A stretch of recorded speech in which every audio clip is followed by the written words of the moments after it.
Hey Luther, how you doing, mate? I'm good, man. Thank you. Good, good. Um, Before this fight was officially confirmed, there was a lot of talk going back and forth between the camps, and it kind of got characterised, whether fairly or otherwise, that it was you that was maybe not wanting the fight or not wanting it until the crowds came back. How much effect did that criticism have on your eventual decision to take the fight and your motivation going into it as well? It didn't have much effect because, like I stated in our interview, actually, my concern was I wanted the fight on a big event. Now it's on a big event. Um, I wanted the crowd for the same money. We got the same money, and I wanted the crowd when I had ample time to train. So I've had all of that. So for me, it's about what's good for me, not what's good for the boxing fans, not what's good for Chris, not what's good for Dylan, not what's good for anyone else but me.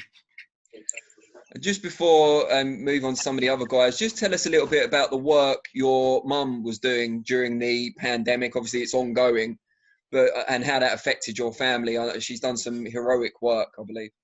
Yeah, so my mum's always been a nurse, I think, her entire career. I think that's what she went to school for, and that's what she's been doing her entire life. So, but this year was actually the year where she was retiring.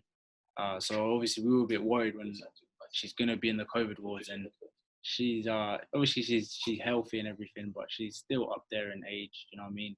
So we were all a bit worried, but luckily she finished about a month ago. She retired. She's all well and healthy, so we're happy about that. Great stuff. Well, best of luck on Saturday night. Thank you, man. Hello, Luther. How you doing, mate? Good, man. Thanks. Good stuff. Just a few from me.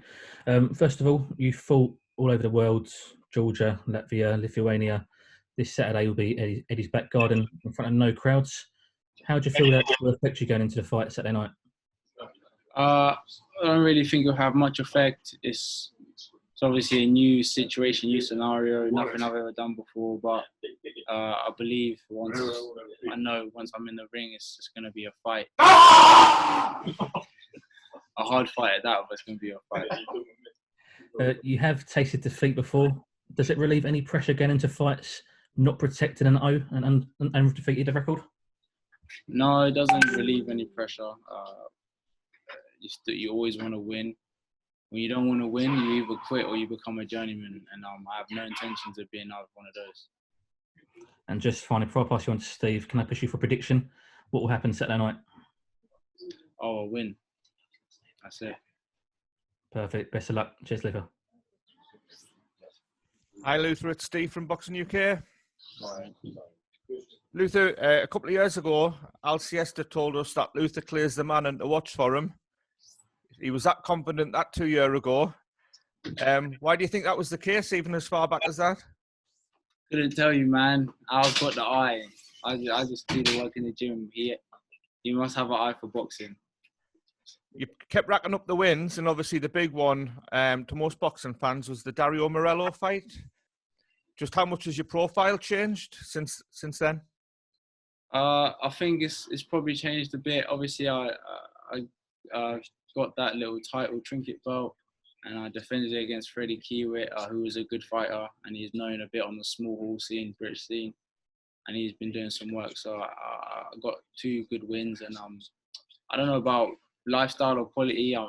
It's just the same to me. I mean, as a boxer, unless you're a millionaire, you're the same guy as everyone else. So nothing's changed that much for me. And yesterday I read that this fight's going to end with a knockout. And obviously Chris Kongo is going to say he's on. Why should we believe you, Luther? Listen, if Chris is going to try and knock me out, I dare him to come. We'll leave it at that. Because, if he wants to try to come for me, I'm going to be coming for him. And if it's going to be that kind of fight, I don't believe that's his fight. So we'll leave it at that. All right, and last one. Should you get through this one, Luther, who do you want next? Are you going to call out any names? Are you wanting a Conor Benn or a Florian Marcoux type fight next? Nah, if I get through this, I want some money. So Good man. Best of luck at the weekend, mate. Thank you.